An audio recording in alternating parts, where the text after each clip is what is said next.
Well, in our last session, we considered the doctrine of the devil as taught in the Bible, and what we found is that the Bible describes the source of sin as being mankind himself. And so we read, for instance, in James chapter 1 and verses 14 and 15, every man is tempted when he is drawn away of his own lust and enticed. Then when lust hath conceived, it bringeth forth sin, and sin, when it is finished, bringeth forth death. And again we have this description by the prophet Jeremiah. The heart is deceitful above all things and desperately wicked. Who can know it? And this is very significant when you think about the subject of the devil and demons in the Bible, because what we saw is that the devil in the Bible is essentially a personification of what the Apostle Paul describes as being sin in the flesh. It's a personification of that which is within man that gives rise to temptations and acts of evil. And just as there is no rebel angel called the devil, there are no minions of that rebel angel also. What we're going to consider today is how the Bible uses the word devils to describe particular illnesses which could be healed and which are healed and treated successfully in our day. So we really need to find a definition of what demons actually are. Here is a quotation from the Jehovah's Witnesses website, jw.org, and they are a group who believe in demons and the devil. And they say this: demons are angels that sinned, spirit creatures who rebelled against God. The first angel to make himself into a demon was Satan the devil, whom the Bible calls the ruler of the demons. And then it quotes Matthew chapter 12 verses 24 and 26 to try to prove the point. We'll come to that reference in Matthew in just a moment, but we want to establish here that what demonology of our age essentially is that demons are evil, and they existed by being former angels, and they sinned, and they're under the authority of Satan the devil. Now, we already noticed in our last study, as we just said, that there is no rebel angel, the devil, and so therefore there are also no rebel angels, the demons, who go with this fallen angel. We have an interesting explanation here from Wikipedia. They say, under the heading of demons, it says, as lesser spirits doing the devil's work, they have additional duties, causing humans to have sinful thoughts and tempting humans to commit sinful actions. And so we have this aspect of demons then, that in today's understanding of demonology, that they are lesser spirits under the authority of the devil, doing his work and inducing men to transgress. Now, as I keep saying, we've already established that the heart of man is deceitful above all things. Who can know it? And where it says above all things, that must include any existing devils or demons. The heart of man is wicked above all things, and we don't need rebel angels to induce us to transgress. Man is quite capable of doing that himself. Every man is tempted when he is drawn away not by a rebel angel or by demons, but of his own lust. Now, it's also helpful for us to consider what the demonology was like in the days of Bible times. We have here this quotation from Plutarch, who is a Greek writer. He wrote a book called Oracles in Decline, and he says this about the demons in his day. We just look at the highlighted bit. You can read the whole paragraph in your own time. It talks about the race of demons that comes between gods and men. Now it's interesting, because the demonology of the Greek philosophers wasn't that demons are intrinsically evil rebel angels that follow the devil.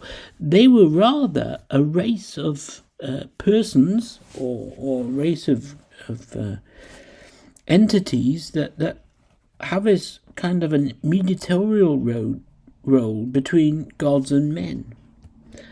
again, Plutarch also writes, there are indeed beings on the frontier, as it were, between gods and men, susceptible to mortal passions and necessary changes.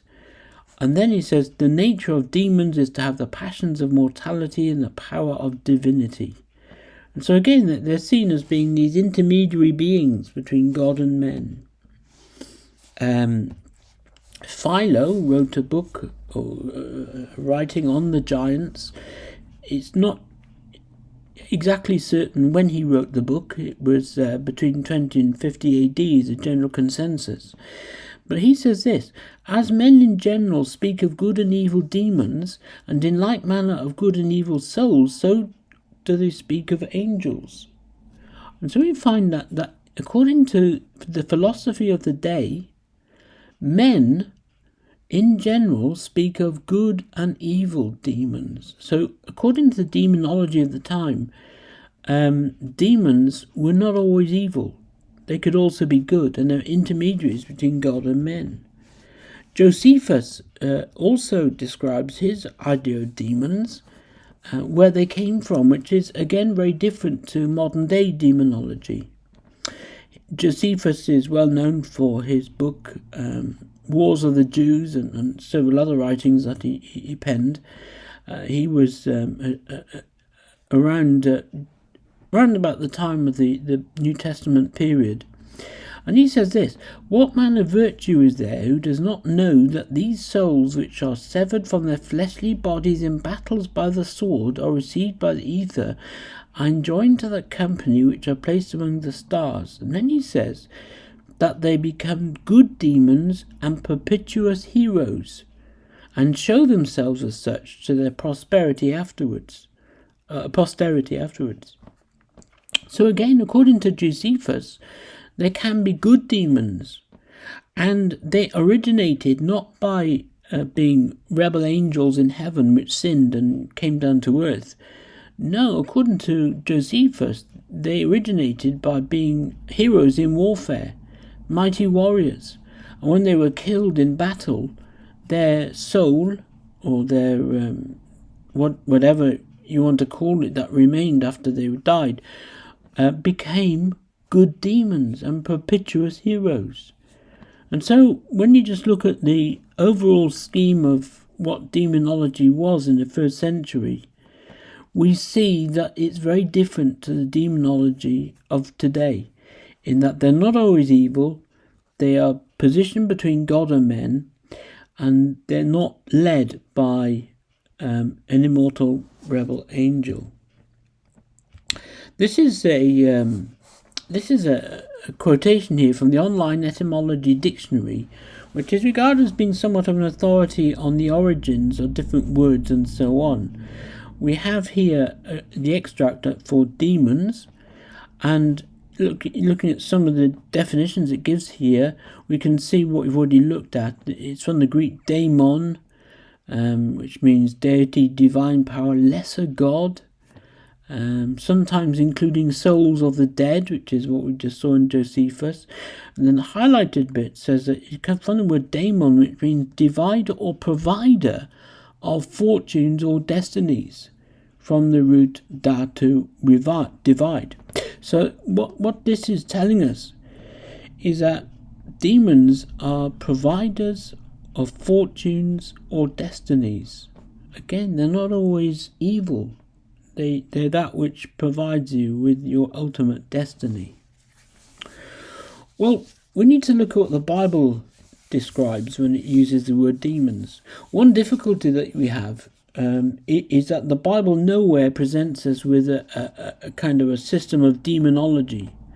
It doesn't anywhere give a specific definition of what a demon actually is. We have to deduce it from what the Bible does say about demons. And we can see that just as there is no devil, rebel angel, there are no demons either. They are referring to manifestations of mortality and of sin with which the human constitution is plagued. So we find then that demons are very much linked to false worship in the Bible. Here we have a quotation from 1 Corinthians chapter 10. What shall I say then, that the idol is anything, or that which is offered in sacrifice to idols is anything? But I say that the things which the Gentiles sacrifice, they sacrifice to demons and not to God. And I would not that you should have fellowship with demons. So notice the parallelism here. That which is offered in sacrifice to idols is paralleled with that which is sacrificed to demons. You see, demons are part of a false worship, which you can actually see that in definitions that we've already looked at, because they're between men, gods and men. Gods being made up from a pantheon of different deities, and most of them, if not all of them, don't exist. There's only one God, and not the gods that demons were associated with. Again, in Deuteronomy chapter 32 in the Old Testament, we read of Israel, and it says, they provoked him to jealousy with strange gods, with abominations provoked they him to anger. They sacrificed unto demons, not to God, to gods whom they knew not, to new gods that newly came up, whom your fathers feared not. And so, again, it's this idea of sacrificing to demons, not to God. It's associated with idolatry and false worship. The Apostle Paul, in a similar vein, says, you cannot drink the cup of the Lord, should be Lord there, not Lord's, and the cup of demons. You cannot be partakers of the Lord's table and of the table of demons. And so, it's this contrast between demonology and the system of truth as inculcated by the Bible. We have this very interesting description here in 1 Corinthians chapter 8, the Apostle Paul writing concerning the existence of idols. He says, as concerning therefore the eating of those things that are sacrificed to idols, which is what we've just been talking about, we know that an idol is nothing in the world, and that there is no other God but one. Now that's significant, because we just saw how in the Bible terms, demons are idols. An idol doesn't exist. Yes, the wood or stone or metal that the idol is made of exists, yes. But it as a representation of another living entity, it doesn't exist. An idol is nothing in the world. They exist only in men's minds and hearts. An idol is nothing. And if demons are idols, then those demons are also nothing in the world. And we'll come back to this point in just a moment. Well, in our definition that we began with from the jw.org website, we had reference to Beelzebub. The first angel to make himself into a demon was Satan, the devil, whom the Bible calls the ruler of the demons. Okay, that's what it says on the jw.org website. But this is a reference to Beelzebub. Because when you look at Matthew chapter 12, which is actually quoted here, we find this description. It says, when the Pharisees heard it, that is of the healing miracles of the Lord Jesus Christ, when the Pharisees heard it, they said, this fellow doth not cast out demons, but by Beelzebub, the prince of the demons. And so here is a quotation not from what the Bible is teaching, but what the Pharisees thought. The Pharisees thought that this fellow cast out demons by Beelzebub, the prince of the demons. So it's not a question of saying, well, this is what the Bible teaches. The Bible teaches that Beelzebub is a real entity. This is describing the Pharisees. The Pharisees heard it. They said this fellow does not cast out demons but Beelzebub. So it doesn't talk about Satan, the devil, being a rebel angel. What it talks about is Beelzebub. What is Beelzebub? Who is Beelzebub? Well, again, we see when you look to the Old Testament scriptures that this is one of the pagan gods that didn't exist only in the minds of the worshippers. And Beelzebub is referred to in 2 Kings chapter 1, and I recommend that you read the whole chapter to see the fullness of what's been described here. Essentially what's happening is described in verse 2. Ahaziah, one of the kings of of Israel, fell down through a lattice in his upper chamber that was in Samaria, and was sick. So this king then, he had a fall, and he hurt himself very badly. And what he did, he sent messengers and said unto them, Go inquire of Beelzebub, the god of Ekron, whether I shall recover of this disease. Now the god of Ekron is who Beelzebub is. What's the god of Ekron? Well, Ekron is a Pharisee, a Philistine city, and this was a god of the Philistines. The Baal gods were many. There are lots of different Baal gods. This one is a Beelzebub, and the Baal gods are many, and they ensnared Israel. Israel worshipped them quite in abundance. Lots of different Baal gods, and this one's Beelzebub, and it was regarded as being a god of disease and of healing. And so Ahaziah, what he logically did, he went to the local god of healing to see whether or not he's going to recover. And in the chapter that we're quoting from, 2 Kings chapter 1, Elijah is sent to him and to tell him he wasn't going to be healed from his disease, and he was going to die. And so Beelzebub then is the god of Ekron. It's part of the idolatry of Israel at the time, and you can read the whole chapter and see that for yourself.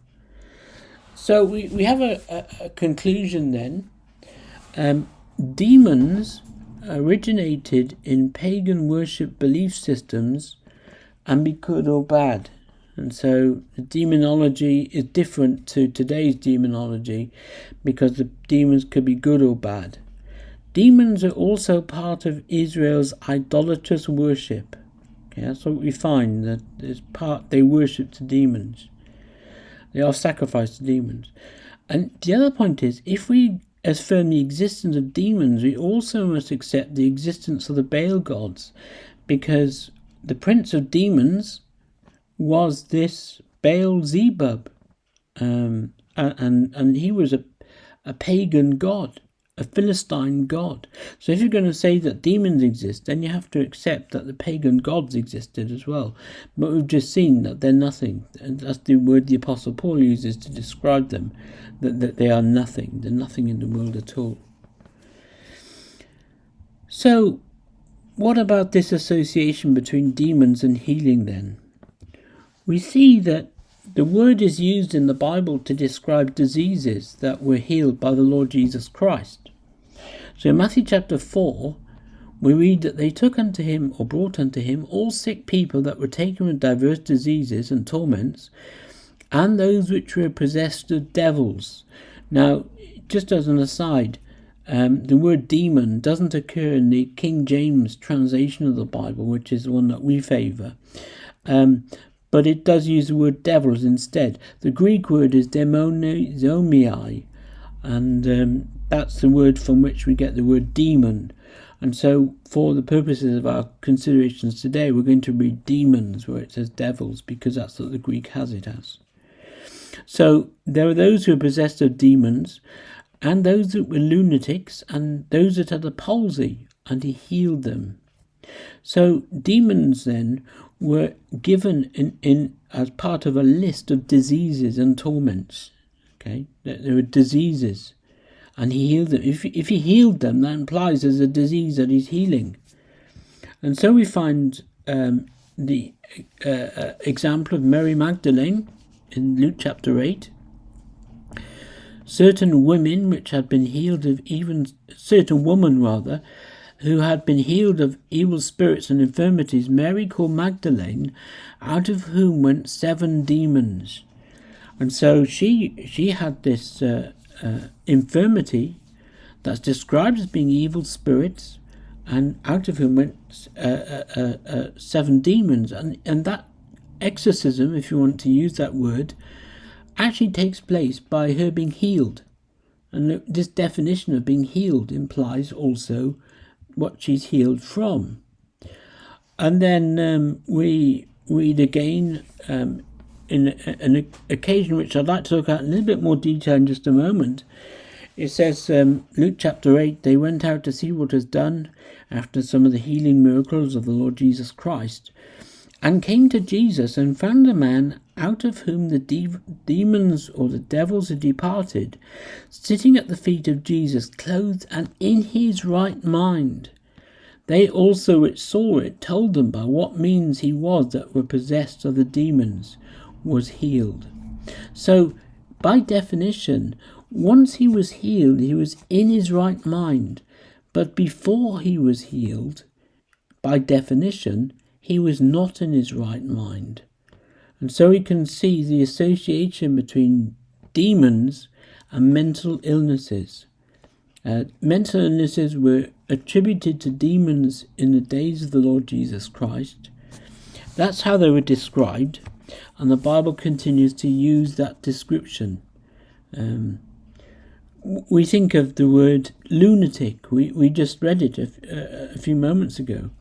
The word idea of lunatic, the word lunatic comes from the moon, lunar, and it was thought that people were influenced by the moon and different phases of the moon, hence the word lunatic. They're made mad by the moon. Now, when we talk about people being lunatic these days, we don't mean that. We don't mean literally that the moon's going to... It's just a word. And it's in the same sort of vein we suggest that the Bible uses the word the demons. Not that it's saying that demons are real, that they exist, but that these are infirmities of the mind, as it were.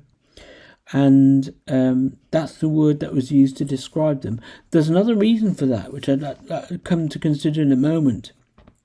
There is another reason why the Bible is using that sort of language. So we read then in Matthew chapter 8, again, they brought unto him many that were possessed by demons, and he cast out the spirits with his word and healed all that were sick, that it might be fulfilled which is spoken by Isaiah the prophet, saying, himself took our infirmities and bare our sicknesses. Now that's interesting. He's quoting here Isaiah the prophet, and it says that this prophecy talked about how Jesus is going to take away our infirmities and sicknesses, and that's what Jesus did in fulfillment of that. And part of that healing was the healing of those who are possessed by demons. Now what's interesting is that when you actually go back and look at Isaiah chapter 53, it doesn't directly explicitly mention demons. What it does refer to is the general principle of how we can be healed by the sacrifice of Christ. So just look at the two verses here. Isaiah chapter 53 verses 4 and 5. Surely he hath borne our griefs and carried our sorrows, yet we did esteem him stricken, smitten of God, and afflicted. He was wounded for our transgressions, he was bruised for our iniquities. The chastisement of our peace was upon him, and with his stripes we are healed. This is the healing of the Lord Jesus Christ from the malady of sinful flesh. The natural condition of man is described in the Bible as sinful flesh. We have sin in the flesh. That's what the devil is, as we saw in our previous study. But what it tells us is that we need to be healed from that, and the Lord Jesus Christ is able to heal us. Now that's important because the quotation of this chapter in the New Testament tells us that Jesus cured mental diseases or demons in fulfillment of this prophecy, which speaks of how we are healed by his work. And so it follows on then that these healing miracles, in fulfillment of this verse, was to demonstrate a particular thing. It demonstrates how we can be healed from our maladies by the work of the Lord Jesus Christ. Not faith healing as some have it in our day, but ultimate healing from the mortal nature that we bear. That's what can be obtained through the Lord Jesus Christ, and that's what he was teaching in the reference to demons. When you think of the Lord Jesus Christ himself, John chapter 10, there were many of them that said, he hath a demon and is mad. Why hear ye him?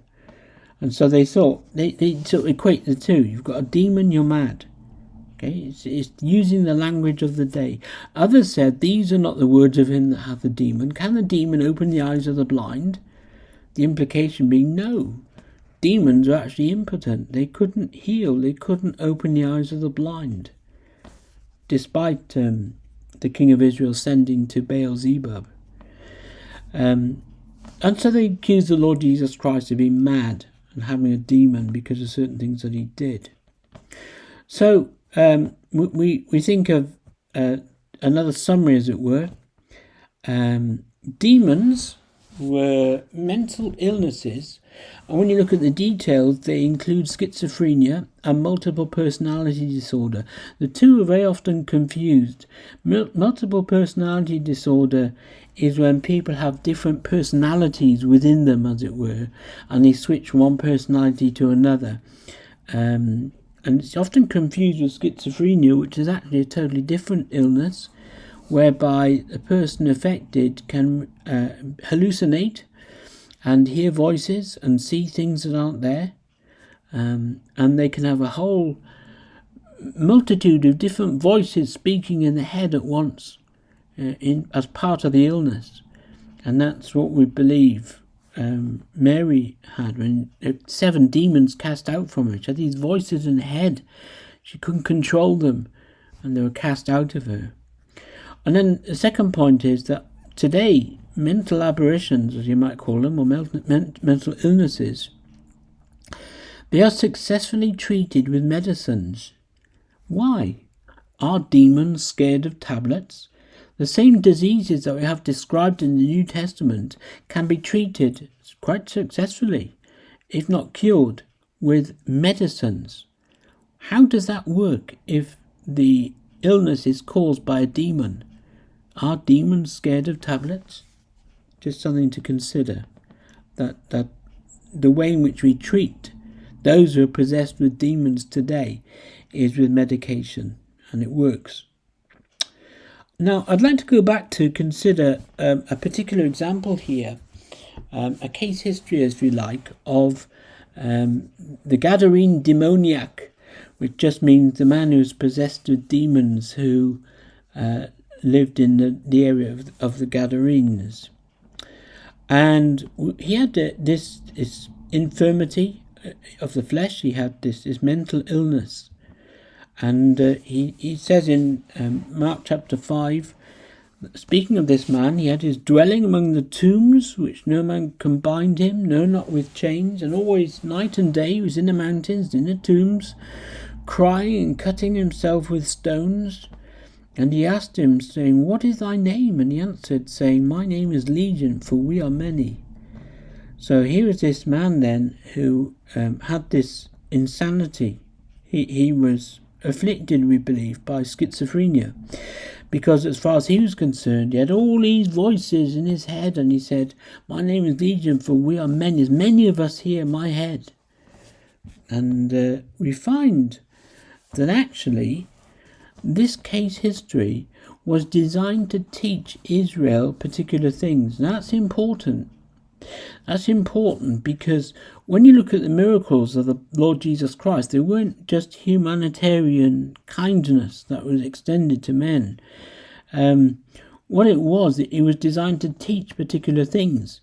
In the Gospel of John particularly, there are 8 miracles specifically singled out there, and they're called signs because they signified particular things. And when you look at the healing miracles of the Lord Jesus Christ, then they were to demonstrate that he is able to heal the infirmities with which we are plagued in the mortal life that we have. And when the Gadarene demoniac was healed, what he was demonstrating is that he is able to heal Israel from their belief in pagan gods. Okay, they had wrong worship as part of their belief. Mentally, they were possessed by wrong belief, and Jesus is able to heal them from that.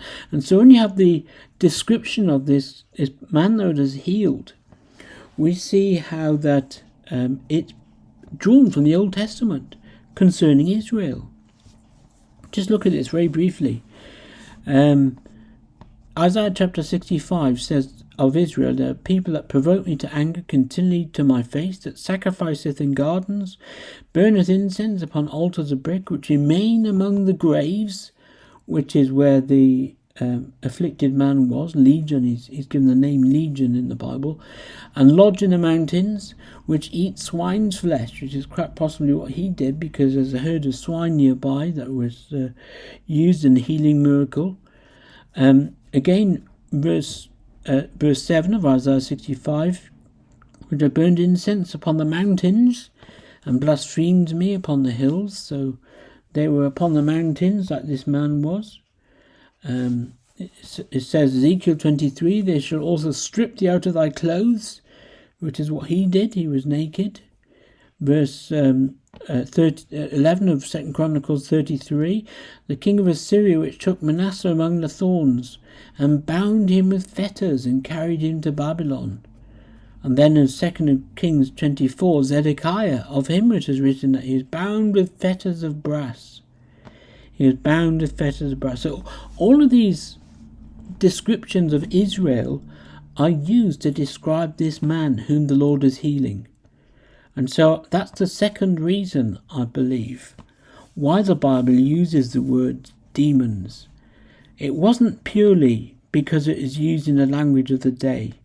It was also teaching a particular doctrinal point, because demonology is to do with mental aberrations and healing, and it was demonstrating, and idolatry, and it was demonstrating how Israel might be healed of their the possession of idolatrous beliefs, as it were. And so then we come to a summary of what we've considered together today. The summary is this: the real source of all sin and suffering is man himself. Okay, the heart is deceitful above all things. Who can know it? Above all things, above even demons, the heart of man is diseased. It's deceitful above all these things.